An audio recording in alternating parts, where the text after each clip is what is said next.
Hi guys, and welcome back to the channel. Hell Dominance. Anthony here. Please remember to like and subscribe, and also click that notification bell if you're enjoying what you're seeing and want to see more. Coming up this weekend, Super League scores, reports and reviews, and Leigh Centurions owner has his own say before and after the game on the club and on the league finishing as it is. So St Helens bounced back from their Magic Week disappointment with a thumping 40 points to 6 victory against Leeds, sealing a top 2 finish with this thumping victory. Saints did all the damage in the first half, with Alex Walmsley scoring 1 of 5 tries in a rampant display. Sione Metaltia ran in a 6th after the break before Morgan Knowles added 2nd to Regan Grace's, Jack Wellesby's and Thomas Makerson's tries. Brad Dwyer got Leeds' only score as they struggled to break Saints down. The defeat is a blow for the Rhinos' playoff hopes as a congested top 8 battle for the remaining 3 places into the minor premiers Catalan, Saints and Warrington in the top 6 playoffs spots. All eyes will be on a Hull KR against Castleford on the Saturday night, with Rovers the Rhinos' final day opponent and a desperate shootout for the knockout phase to come. While Richard Agar ponders a nervy finish, his opposite number in the safe ranks, Christian Wolf, will be delighted by the response to missing out on the League Leaders Shield with a performance that laid down a marker to the title rivals. In Walmsley, they had a steamroller of a front row forward to tumble Leeds down the middle, and on the back of that, dominance in the capable backline of class to open up any defence. Wellesby and Dodd thrived on the quick rucks and the space created by half-pack hulks, by the pack hulks even, while Makinson and Grace both finished smartly. Knowles showed his immense value too, switching from a ball-playing linchpin to a wide running back rower when injury to Metaltia forced him off, and also added 2 tries from muscular surges close to the line. Metaltia's ankle injury and Percival's head injury were the only sour notes for an otherwise near perfect display for the Saints. For Leeds, there were bright spots. Dwyer snapping up a trademark sneak try while Harry Newman and Richie Myler tried to take the game to Saints, almost obsessed by maintaining defensive standards. And that's what kept everyone on tenterhooks throughout this entire game. Will Leeds actually get to be a defensive unit? With so many Leeds fans on social media complaining that it was Myler the only one that was actually in defence for Leeds Rhinos. Just don't know. Well, it seemed like it at times. On the flip side though, when it came to St Helens, Alex Walmsley's in the shout for the Man of Steel award this year. He's been their big plus. He steps up again for the end of this season. And also, he and Tom Burgess must be the favourites for the starting prop positions when it comes to England's World Cup appearance next year. It was a good performance by Saints. They deserve to be one of the top 2 teams. Catalan maybe just deserve it for the amount of win, obviously because of the amount of wins, and Saints having a couple of bad days. But with the changes that are coming next year for Saints and that pack getting bigger, the regular season may mean that the League Leaders Shield could be Saints.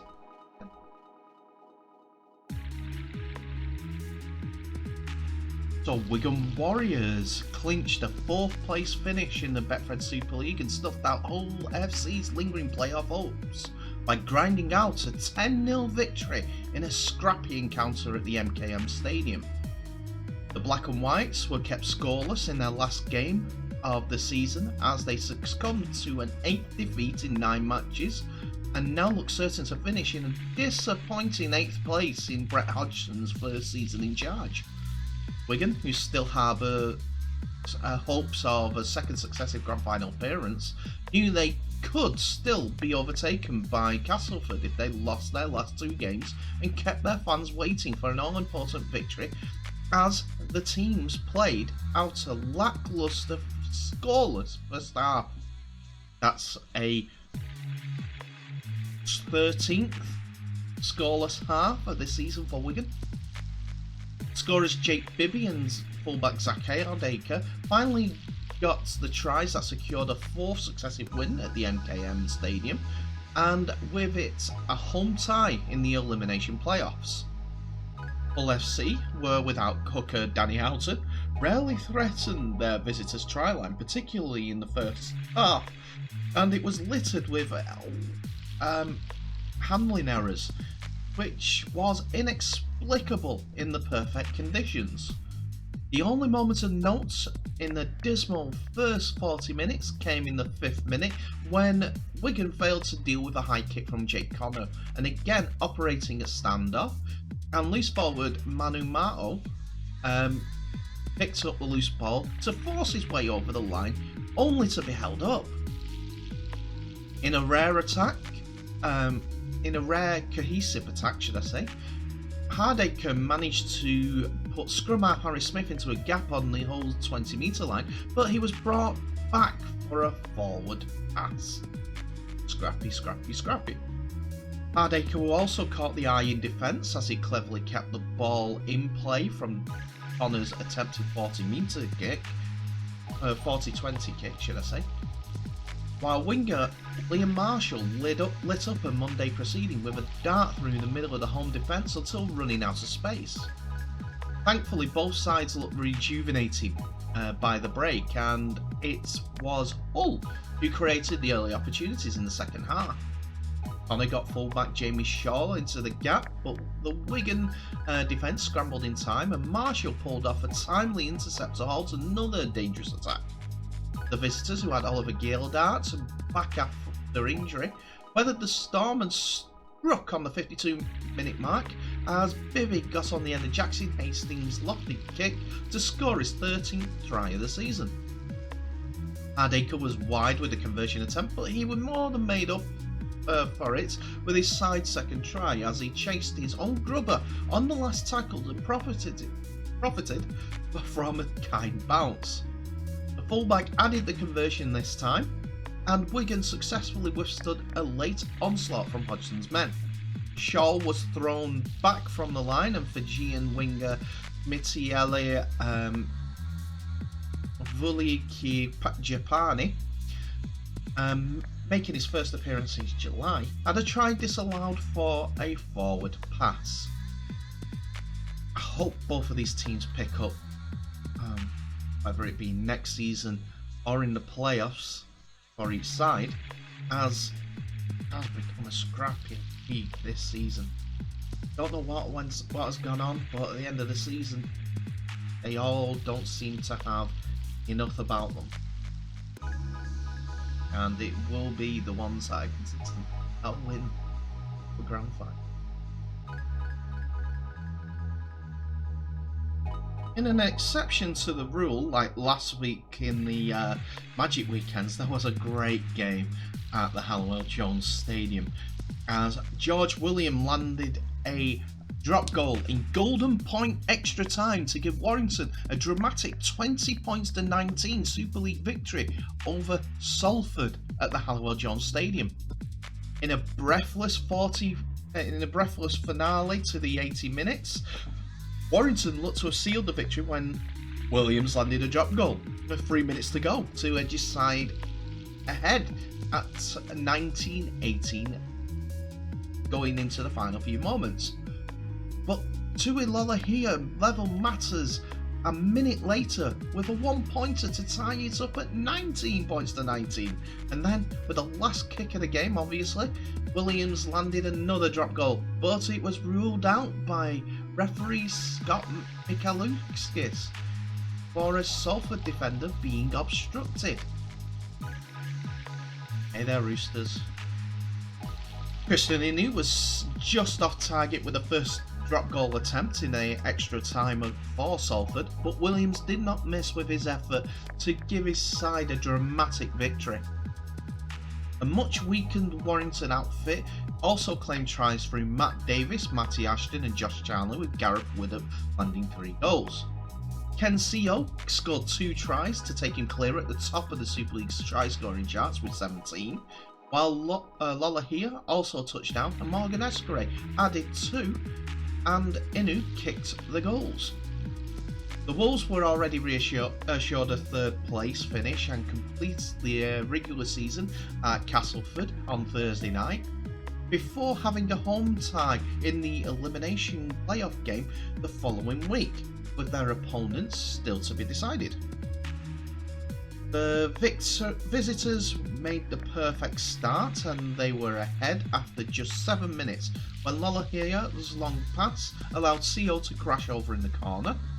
Escray landed a fine touchline conversion, but the Wolves were soon level after a rather fortuitous circumstances as Widdop's grubber kick was deflected into the hands of Ashton. The fullback touched down and Widdop converted.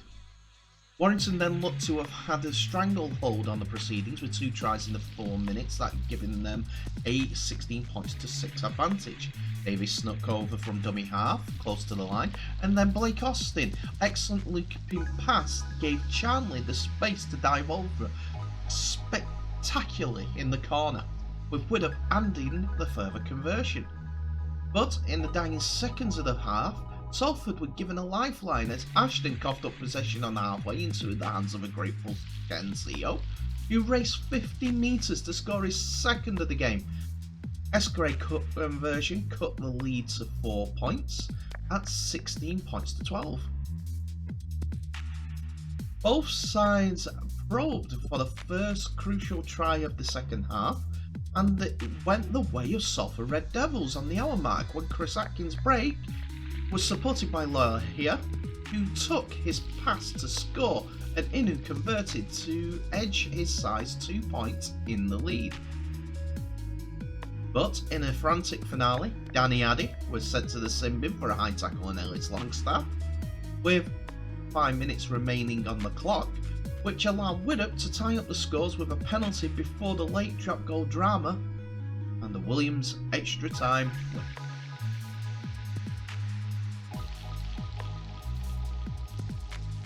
So you've heard all what I had to say about the Catalan Dragons and their being neglected by Super League and the RFL when it comes to TV and the League Shield and everything like that. But I must say, Catalan Dragons created history by picking up the League Shield in Perpignan, but Huddersfield spoiled the party with a second half comeback to record a rare 30 points to 18 Super League win against the Dragons. On a night of high emotion at Stade Gilbert Brutus, Dragons coach Steve McNamara allowed several young players their chance to shine. Arthur Morgs replaced Sam Tompkins at fullback, with Cesar Rouge in for Mickey McAlorum at hooker, and it was the Dragons who got the first try. A 60-metre sprint from Mathieu Laguerre and Romain Franco was switched to the left by a James Maloney kick, and Matt Whitley collected to cross over for the first try of the game. Maloney converted to make it 6-0 after 15 minutes. 3 minutes later, Laguerre collected a Josh Drinkwater high kick and shook off at Jake Wardle to ground the ball over the line in the left corner. Again, Maloney was on target with a conversion. Then Maloney launched a towering kick to the right corner where Tom Davis tapped the ball back to Whitley for his 2nd try of the game. Maloney added his 3rd conversion to make it 18 points to 0. Huddersfield, though, hit back with a blistering run from Josh Jones, who passed it to Oliver Russell, who came straight back with a kick over the line for Josh Jones to pounce and score. Russell added the conversion to keep the Giants in the contest. The Giants were then forced Davis into touch, 5 metres from his own line, but fullback Ollie Ashot-Bott fumbled on the attack, letting the Dragons off the hook. But Russell was on target with his next kick to the line. Wingers Lewis Sr. collected the ball and grounded, which gave the Giants halfback a conversion, and he was accurate to make the scores 18 points to 12 before half time. Russell was at heart of the early pressure from the Giants in the second half, and it took 10 minutes before Jake Cogger crossed, with Russell levelling the scores with his conversion.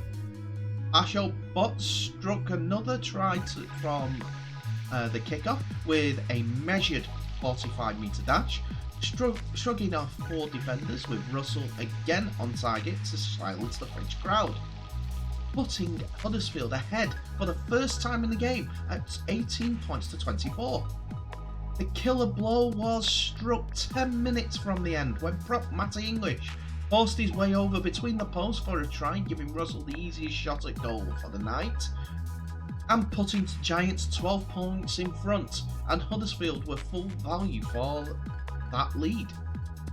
And it came to a victory for the Huddersfield Giants, as no further points were scored during the game, and Catalans were nilled during the second half.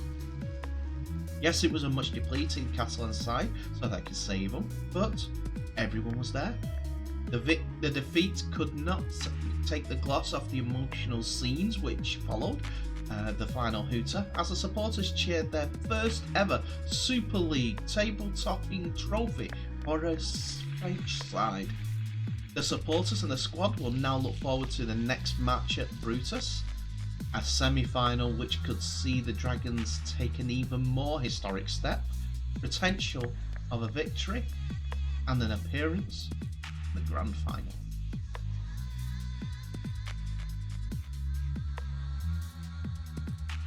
So this game started off, entire evening started off and there's an emotional affair as their prop, Mossy Masoi, completed his circuit of NRL and Super League teams, where Stedham Ball was signed by every single captain. And finally, the new captain of his final club, Hull KR, and was going to be auctioned for Mossy Masoi Foundation. Masoi, who had announced that he is returning to Australia in November,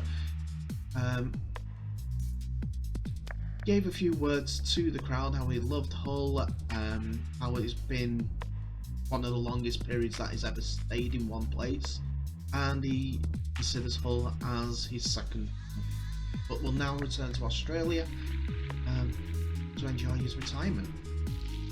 But for the game itself, Hull KR overturned a half-time deficit to beat Castleford, one of their main rivals, to the 2 remaining Super League playoff places. Tony Smith-Robbins climbed to 5th ahead of Cass to set up a final round of games where either they or Leeds can book themselves a place in the top 6. If Cass beat 3rd place Warrington on Thursday, they can be assured of a top 6. The other places would then be a showdown between Leeds and Rovers, who meet on Friday at Emerald Headingley. It would mean a return to Leeds for veteran Robins coach Smith, but ex-Rhinos favourite Ryan Hall, Super League's 15th try-second top scorer, departed the action at half-time with a shoulder injury on his 300th appearance. The Smith has already ruled him out, and fellow injured back Greg Minikin, as they says that the players will, well, the pair of them, be unlikely to play again this season. After taking the lead with Mikey Lewis's converted try, Castleford turned it around with 2 tries. First came from supporting fullback Niall Evans, brilliantly setting up a storming run from Oliver Holmes, And then Daryl Halford went over in the corner, both improved by Danny Richardson for a 12-12 score. Lewis wriggled up over to make it 12-12 after converting another try, and with the fit again, Jordan Abdul tying it up. Going into half-time, Danny Richardson's drop goal earned Cass a slender 1-point lead, which then became 2 scores when Michael Shenson set up Evans for his second try just after the break. But 2 tries in quick succession from Matt Parcells after Abdul's bomb caused havoc in the Tigers' backline, and Kaylee Net, both converted by Abdul, put Rovers back 3 points in front. Cass could not find another way through, and Abdul even added a final last-minute penalty to stretch the winning margin to 5 points. Cass boss Daryl Powell said that Liam Watts and Greg Millington are likely to be fit for him against Warrington, but injured hooker Paul McShane is also with a chance. And that's how the scores ended. 26 points. 19. They are. So before we go into the last game of the weekend, we're going to have a quick look at who out of the 3 means what. Going into the finals, round of fixtures, the Super League Leaders Shield get winners Catalan and reigning Super League champions at St Helens, runners up in the 2021 table, are guaranteed to finish in the top 2. They'll be joined by, in the playoffs, by 3rd place Warrington and 4th place Wigan, whose win percentage, currently 58.33, cannot drop below 56, even if they lose at home to the Dragons on Friday night. And are now certain to finish 4th because of the results going to be. This leaves the question for the final 2 places in the playoff picture. Castleford. If Daryl Powell's current team beat Warrington, the cover joins in 2022, and they will have a win percentage of 52.17. That could be bettered by only one of Leeds or Hull KR. As lose, they'll be on 47.22 and will miss out. Now on to Leeds. If Richard Agar's Rhinos beat Hull KR, they would have a win percentage of 54.17 and they would finish 5th. If they lose, they would be on 50% and would only make the top 6 if Cass failed to win the night before. If the Robins beat Leeds for Hull KR, they would have a win percentage of 55% and would finish 5th. If they lose, they will be on 50%. Like Leeds, they would only then make the top 6 if Cass failed to win the night before. So, if Cass lose, it looks like Hull KR and Leeds go through. But then there's different permutations of the 2 teams. If Cass win, just mean that the winner of that game, KR versus Leeds, will get into the playoffs. So, be fun next weekend.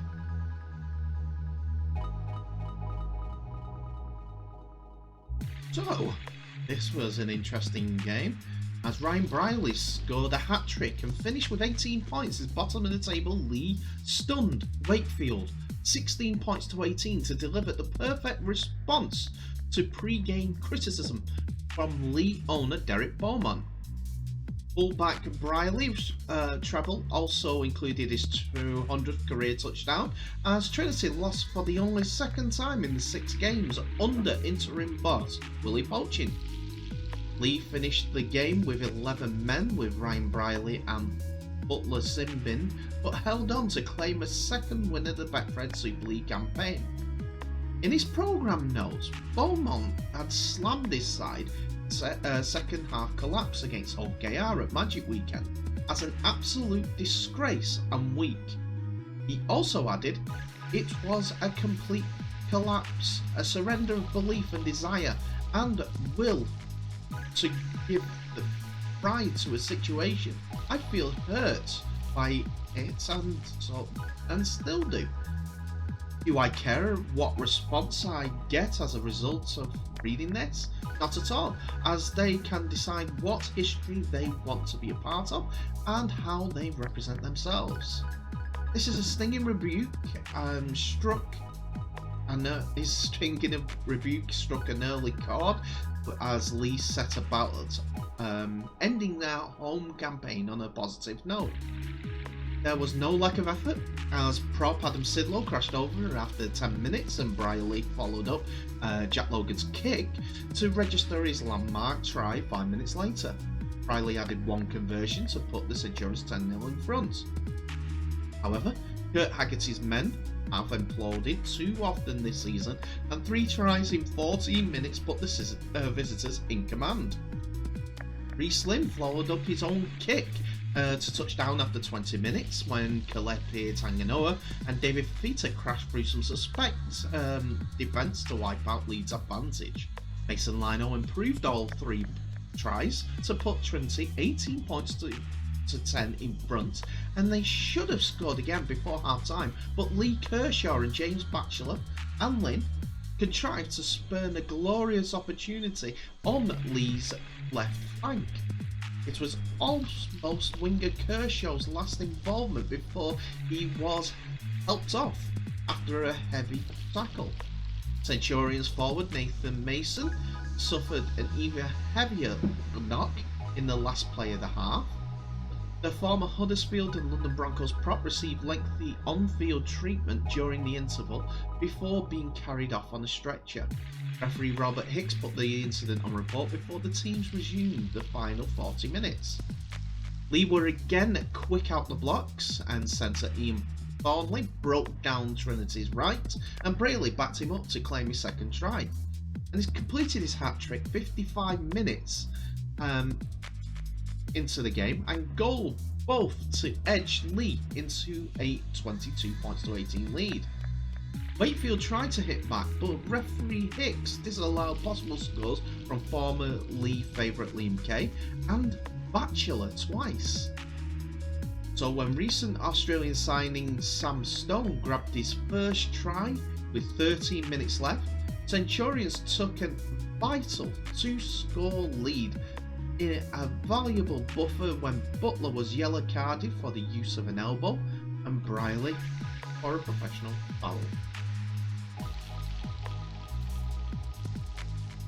So after the game, Derek Beaumont was outspoken again. I'm not sure if he was wearing this gear when the game was being giving this interview, but he had a lot to say in regards to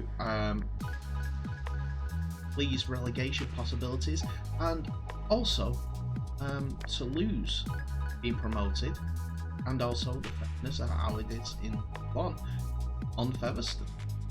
Have a listen. Mark Campbell's point of view as well. Now, Featherstone, is he getting a fair fight? I don't believe he is. Toulouse haven't played all the games. They've not played all their own games. They've not had to do the travelling home and away. You don't get the same amount of injuries. You don't get the same amount of suspensions. You don't get the same fatigue. They've not endured the same season. Far from fair. So I'm not saying they shouldn't promote anyone. I just think that legally there's a challenge if Toulouse got promoted, and I think legally there's a challenge if Leigh get relegated. It seems like that he's getting his ducks in a row for the promotion and relegation, because it's been announced that Leigh have been, after the restructuring group ideas that the RFL and also Super League had put together, decided not to do. So he's trying to keep his fundraising going. Don't get me wrong, we've all been affected by certain things, but League have already determined that this season, no matter which division you're in, it will be determined by points per game. Sorry, point win percentage this season. Just one of those things. The rules were stated. It's not as if they didn't know beforehand the possibility that this could happen because of last year. He's got to the Super League and wants to stay there. That's the only thing about it. If his team was good enough, they would have won. But they didn't. In 2 games, all season. Now, tell me what your thoughts are. Because I want to hear them from you to find out from Leigh. Should they stay up? Should they go down? Or have you got another goals?